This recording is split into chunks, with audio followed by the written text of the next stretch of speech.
The text from my sister Kate arrived while I was in the middle of a confidential board meeting. Emergency family dinner tonight. Dad's furious about your LinkedIn. Says you're throwing your life away. Fair warning, they've prepared PowerPoints. 7 p.m. sharp. I glanced around the sleek conference room on the 60th floor of my company's headquarters, where 12 of the most influential tech executives in the world sat discussing our latest acquisition. If only my family knew that while they were crafting PowerPoints about job searching, I was orchestrating a $3.8 billion merger. Everything okay, Ms. Anderson? Asked Marcus, my CFO, noticing my momentary distraction.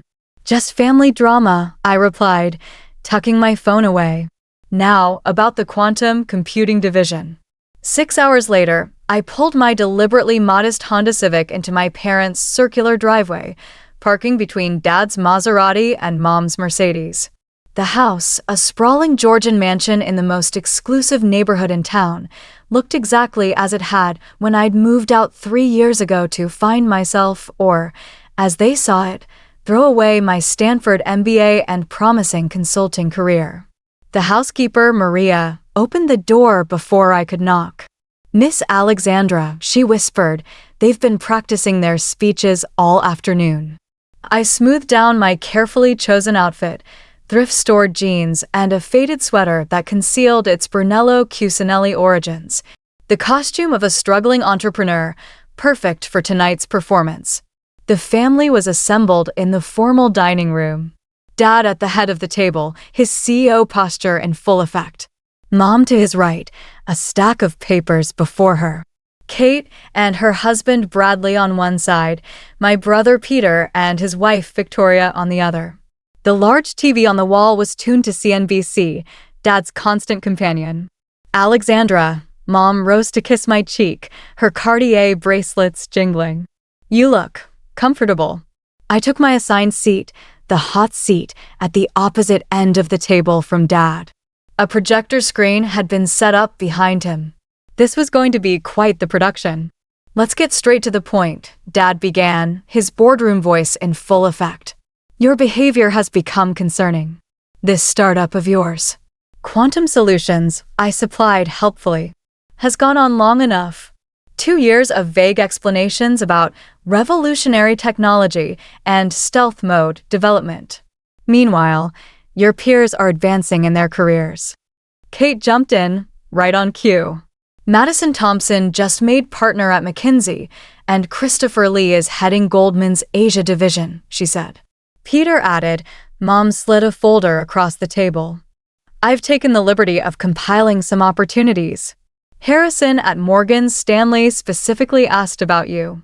I opened the folder, pretending to study the carefully curated job listings while actually checking the time on my watch.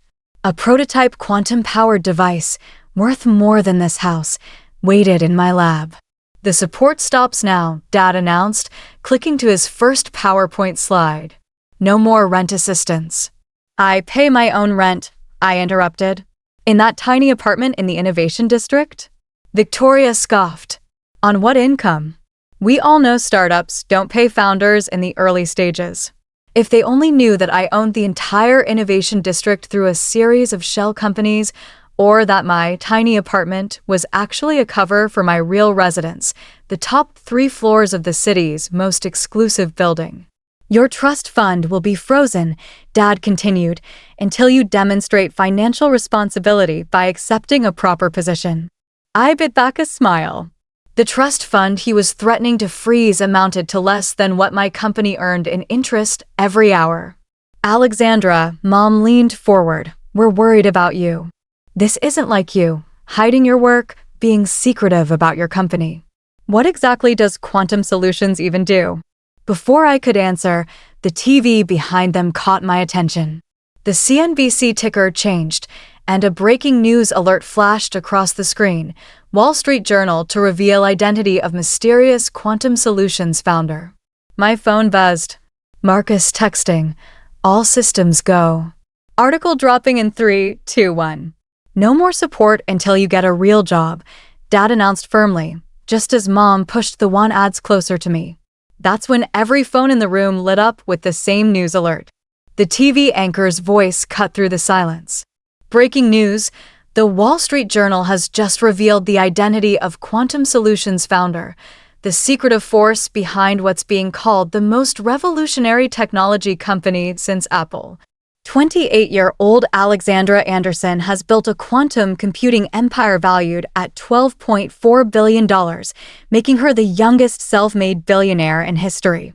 Sources confirm major contracts with NASA, the Department of Defense, and leading tech giants. The room froze. 6 heads whipped toward the TV, where my professional headshot now filled the screen. Mom's water glass slipped from her hand, shattering on the imported marble floor. Dad's PowerPoint clicker clattered onto the table. Kate's phone dropped into her soup. That's impossible," Peter stammered, frantically Googling on his phone. "You work in a co-working space. You drive a Honda." I pulled out my actual phone, not the decoy I usually carry to family functions, as it began lighting up with messages from world leaders, tech CEOs, and journalists. "Actually," I said, standing up, "I own that co-working space, and the building it's in, and most of that neighborhood. The Honda is just practical. Why waste money on flashy cars when you can invest in quantum technology?" $12 billion. Bradley whispered, his face pale. 4, I corrected, though that valuation is from last week. It's likely higher now. Victoria, who had been furiously scrolling through news articles, looked up in shock. The Pentagon just confirmed a $5 billion contract. They're calling your quantum encryption the most significant breakthrough in national security history. "Alexandra," Mom found her voice, "why didn't you tell us?" I straightened my shabby sweater, which probably cost more than their monthly mortgage payment. "You never asked. You were too busy telling me what I was doing wrong to notice what I was doing right." My phone buzzed again. The President's Chief of Staff requesting an urgent meeting about our latest defense capabilities. I need to take this. But before I go, I reached into my bag and pulled out 6 thick folders, dropping them on the table. These are non-disclosure agreements. If you want to know what Quantum Solutions actually does, you'll need to sign them. Standard procedure. NDAs? For family. Kate scoffed. "Especially for family," I smiled. "After all, Dad, isn't that what you always taught me about protecting valuable assets?" The TV continued its coverage. Revolutionary quantum computing breakthroughs. Major implications for artificial intelligence, cryptography, and space exploration. The most successful stealth company in modern history. "Oh, and Dad," I paused at the door about freezing my trust fund. "No need. I donated it to fund quantum research scholarships last year. All 12 million of it. I figured someone else could put it to better use." I left them there, surrounded by their PowerPoints and shattered assumptions, while their phones exploded with messages from friends and colleagues about their suddenly famous family member. The one ads lay forgotten on the table next to Dad's now irrelevant presentation about responsible career choices. This was just the beginning. They had no idea what was coming next. The morning after the Wall Street Journal reveal was pure chaos. My real office, a 3-story penthouse command center with panoramic city views, buzzed with activity. Screens displayed real-time data from our quantum facilities worldwide, while my executive team managed the flood of incoming calls, partnership offers, and media requests. "The President wants a private briefing," Marcus reported, handing me my 4th espresso of the day. Pentagon's sending a delegation, and NASA's director is literally begging for an accelerated timeline on Project Helios. I nodded, scanning global market reactions on the central display. "And the family situation?" "Interesting developments there." He pulled up a holographic display, one of our proprietary technologies. "Your father's company, Anderson Global, has lost 12% of its market value since yesterday. Investors are questioning why they missed partnering with Quantum Solutions when they had the chance." That made me smile. 2 years ago, I'd presented Dad with a detailed proposal for modernizing Anderson Global's outdated infrastructure.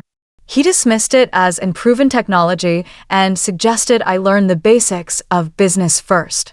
My phone lit up with Kate's face, the 15th call since breakfast. This time, I answered. The country club is in absolute chaos, she blurted. Mrs. Worthington, you remember, the one who told Mom you were wasting your potential at last year's charity gala? She's having a meltdown. Apparently, her husband's investment firm passed on Quantum Solutions' first funding round. How unfortunate for them, I replied, watching our stock price climb another 3%. And Mom? God, Mom is simultaneously thrilled and furious.